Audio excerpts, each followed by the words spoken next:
Hello everyone, my name is Luchara, and this is my guide to the 6 different marksmen in Teamfight Manager. I'm going to talk about their strengths, their weaknesses, matchups they're good into, matchups they're bad into, etc. Let's get into it with the Archer.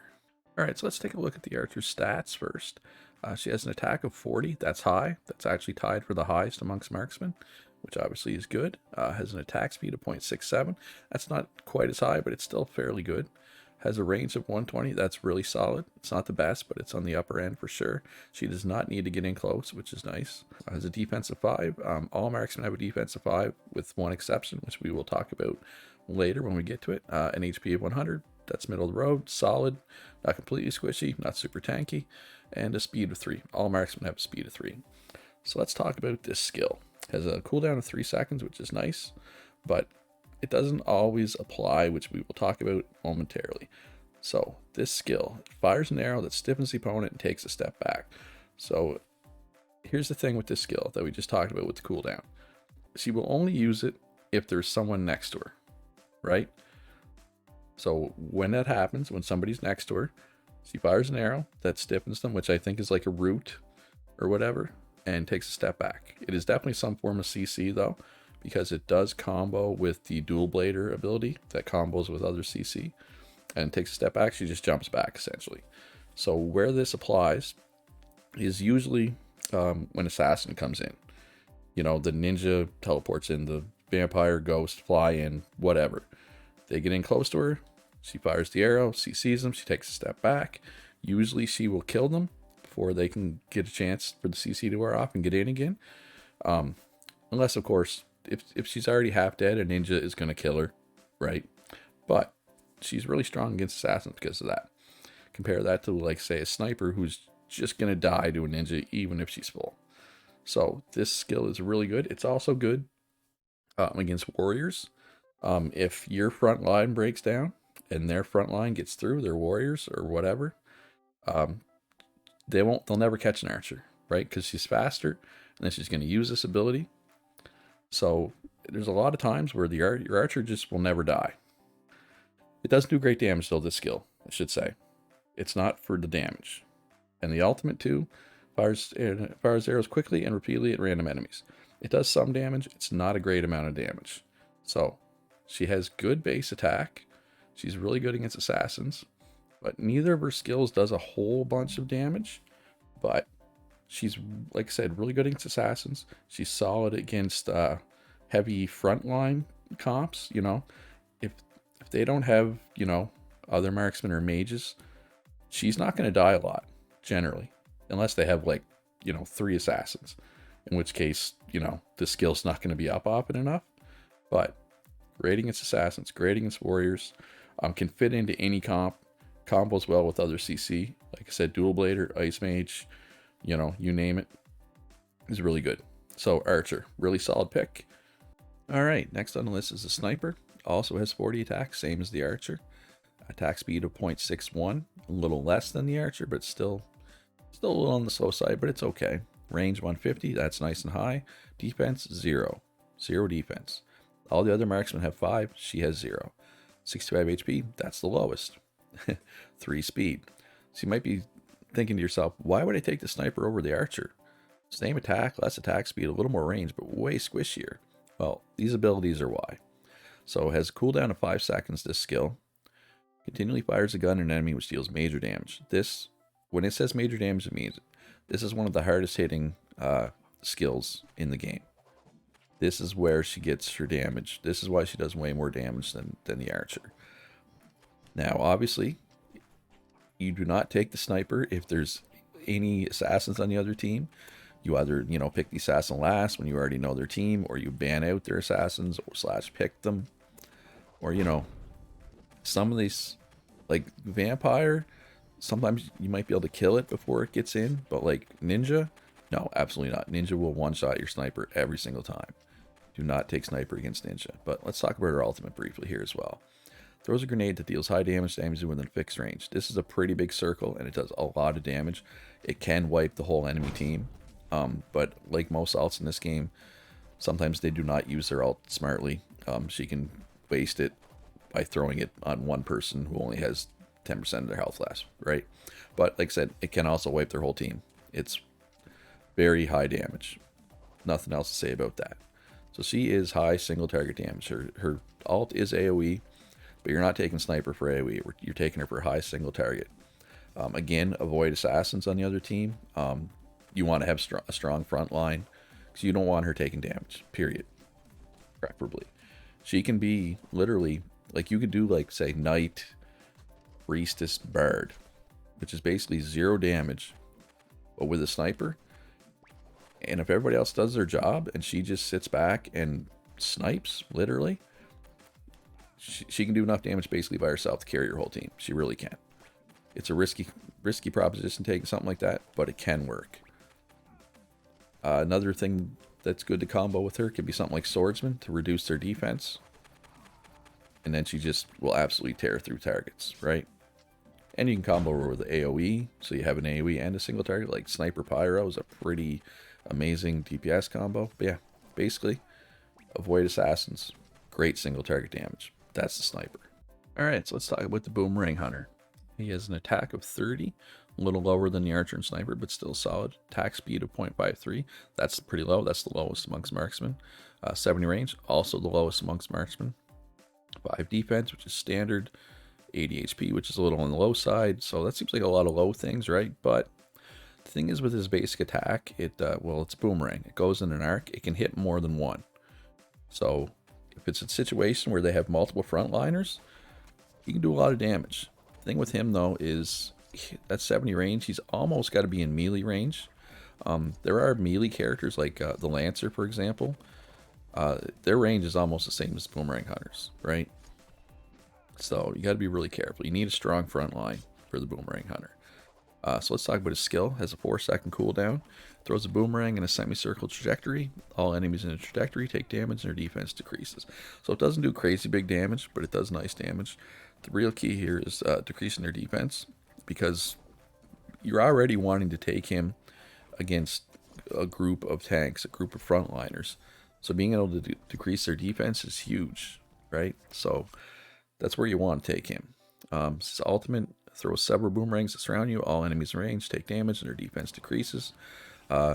Basically, the problem with this is when he dies, it ends, right? It doesn't last super long anyway. So potentially you can get a full wipe out of it. You can kill their whole enemy team, or you can get like literally no value out of it. It's a very high risk, high reward, I guess you'd say, alt. But a lot of alts are like that, to be fair, but it's a pretty solid alt.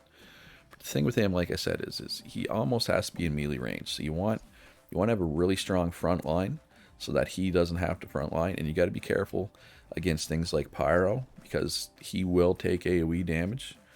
Lightning Mage is another one that you want to avoid going against, but he's at his best when they take something with multiple frontliners, like a lot of Plague Doctor comps, Plague Doctor, Berserker, Swordsman, in a little ball. He will tear that ball apart.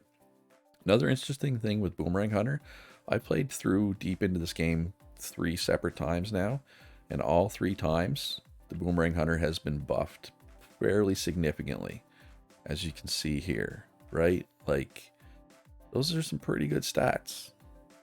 He gets to the point where he's just straight up good if he gets buffed like this. Now, maybe it's a fluke. Maybe he doesn't always get buffed like this, but I don't know. 3 times? 3 out of 3 times? Anyway, really good against tanks.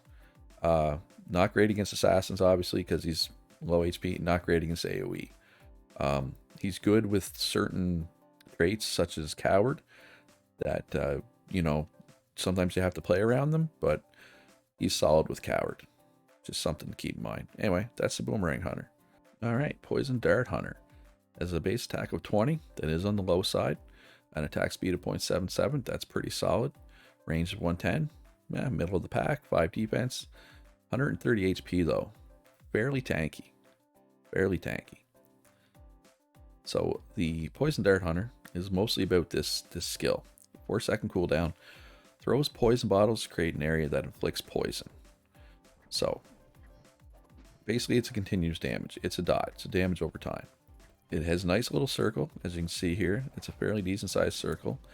So it can be really good against, say, Barrier Mage or groups of tanks similar to the Boomerang Hunter, because it kind of counters the shield of the Barrier Mage. Although you could also make the argument that the Barrier Mage counters the Poison Dart Hunter. They kind of cancel each other out. But, yeah, it's a solid AoE, right, basically. Now, the ultimate is really interesting. It adds a poison effect to the attacks of all allies for a fixed period of time. Does not affect the Poison Dart Hunter himself. You need to note that. The real interesting thing with this is it lasts until they die. So if they die instantly, well, obviously that's not good. That was completely wasted all. But if you build your comp around this, you build some tankiness, you have a healer, or, well, let's talk about alt timing for a minute here. So you have a couple different options for alts. You can do your alts together or separately, or no instruction, which is random, you know. Sometimes they'll be together, sometimes they'll be separate. And there's also when in the match, early, late, or no instruction. No instruction usually means it's usually in the middle. But what you can do with this in game one of a set, if they go early ultimates, it's going to be early ultimates the whole set, or late ultimates, the same thing. So let's say in game one they went with late ultimates. In game two, you can pick Poison Dart Hunter, and you know, whatever else, some tanky stuff, like I said, preferably. But you pick early ultimate. So basically, if you have the right comp, your people can survive. Generally, it's hard to survive ultimate spam, right? But if they have late ultimates taken, that's a good 30 seconds that you could potentially have this up on your whole team if you pick early ultimate, just for example. But it's easier said than done. I mean, I tried multiple times to get footage of a really long Poison Dart Hunter ultimate. I didn't really succeed, but in theory, you could use alt timing to get a crazy value out of this. But really, this skill is where it's at with him. He's just a solid AoE option. He's a little safer than Boomerang Hunter. He's got bigger range. He's got more HP, but kind of fills a similar role as Boomerang Hunter, in my opinion. They're both solid, though. The difference, of course, is, like I said, Boomerang Hunter typically just gets buffed crazily. I have not seen the same thing with Poison Dart Hunter, but that might be just unique to my experience. Let me know in the comments if Boomerang Hunter or Poison Dart Hunter have been buffed or nerfed in your playthroughs. Alright, the Gambler. 30 attack. Pretty good. Not great, but good. Attack speed 0.91. This is good. Highest we've seen so far. That's nice high attack speed. So it kind of makes up for the lower attack. Right? 110 range. It's pretty solid. Middle of the pack. 5 defense, 90 HP. A little on the squishy side, but nowhere near as squishy as a sniper. 3 speed as per normal. So the thing with the Gambler are his skills. His skill and his ultimate. So 3.5 second cooldown. Summons the dice and rolls it. Attacks enemies at random by throwing chips as many times as shown on the dice. So this can do a lot of damage or very little damage based off your luck. Similarly, the ultimate summons a slot machine. Attacks enemies or provides shields for allies at random based on the outcome of the slot machine. I've seen huge shields come out of this ultimate. This ultimate is one of the better ones. It very rarely completely whiffs, right? And it's got a pretty high best case scenario, right? It's a pretty good ultimate. And like I said, this skill, it always hits decently hard, but it can hit really hard. The thing is with Gambler though, he's just he's always solid. There's no specific situation, right, where you would want to have a Gambler. You know, he's gonna die to ninja, right? He's not tanky enough, but you know, so avoid ninja or assassins in general. But he's no archer, but he's solid. He's just solid. But if you get really unlucky throughout the course of the match, it can be just fair. One thing to look out for too with Gambler, if the cooldown time gets buffed, if this cooldown time goes down or up, he can get a lot better or a lot worse with this cooldown time going up or down. It's more important than his stats, in my opinion. So watch for that. Watch for see if this cooldown goes up. Probably move Gambler down your personal tier list for that playthrough. But if this goes down, move him up your tier list for that playthrough, because it can be really nice. Obviously, getting more base attack is nice as well. More tankiness is always nice, but he's just a solid marksman. Try to avoid assassins when you can help it. But other than that, he's good. The ultimate is good. I like Gambler. I don't love Gambler, but I like him. All right, and last, and certainly not least, is the Gunner. 20 attack, which is quite low, but 1.33 attack speed. This is much, much higher than everybody else, so kind of makes up for the low attack. 80 range, which isn't great. 5 defense, 100 HP, fairly tanky. So he doesn't have a skill. He has a passive. He, she, either way, whatever. Attacks while moving. For every third attack, fires a bullet which slows down an enemy. So basically, the Gunner just kites things around the map, right? I want to note this bullet which slows. This is not considered CC for the dual blader ability. Just FYI, I tested it. Doesn't work. But still solid. So let's talk about his ultimate quite briefly. Quickly fires at all the enemies, 1 bullet each, hits with a certain percentage. Those who are hit die instantaneously. In my limited experience, this usually just kills everybody that it hits. Now, if two of the enemy team are respawning, you know, they're not on the map, it'll only hit the other two. And it might miss. I have seen it miss, but it usually hits. It just kills them, one shot. But I haven't played with the Gunner nearly as much as the other champions. Shout out to Naughty M in my Discord, who has played a lot of Gunner and gave me some tips and tricks, you know, matchup stuff. They primarily like to use Gunner against the assassins that aren't quite as bursty, like Vampire. It'd be great against Vampire, and I can see that. Ghost be the same.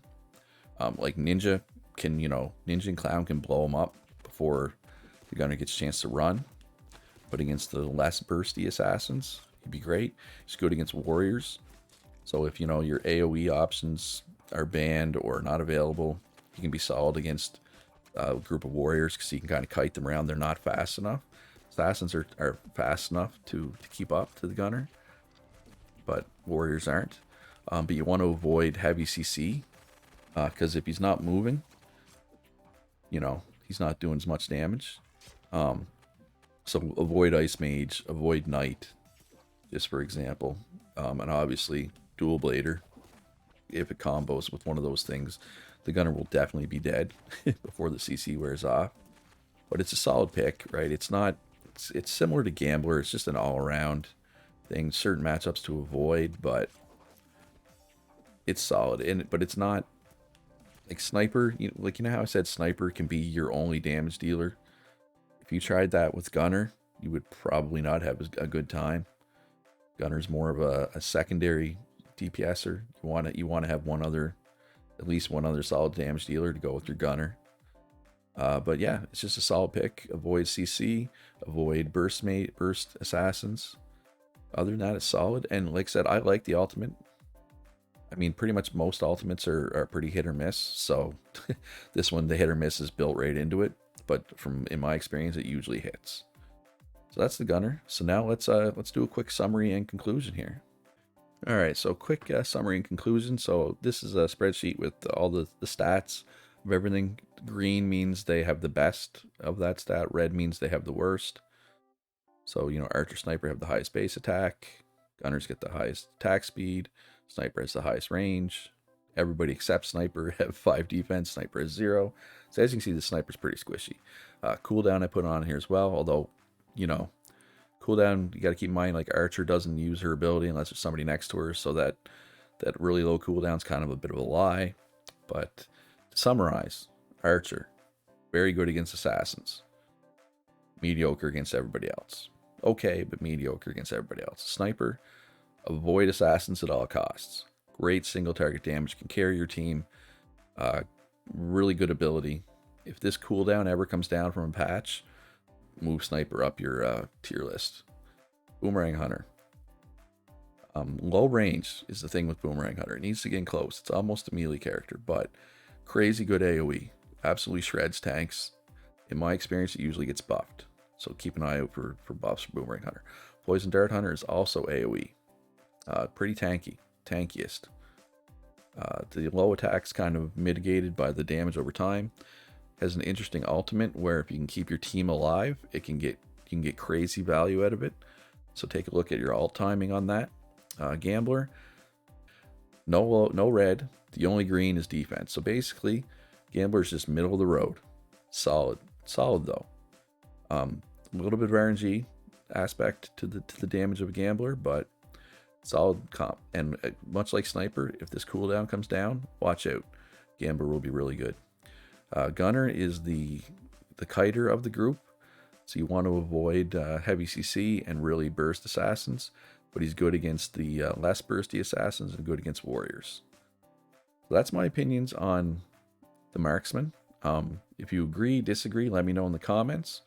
I am planning to do a similar guide for the other classes, the warriors, the mages, the supports, the assassins. Let me know which one you'd like to see first. And if you enjoyed this video, please give it a like. Subscribe if you haven't already. Join my Discord. We talk about Teamfight Manager there pretty much every day. Well, I'd like to talk about it every day, but it doesn't always happen. Follow me on Twitch, follow me on Twitter. Most importantly, be good to each other. Have a great day, and I'll see you in the next one.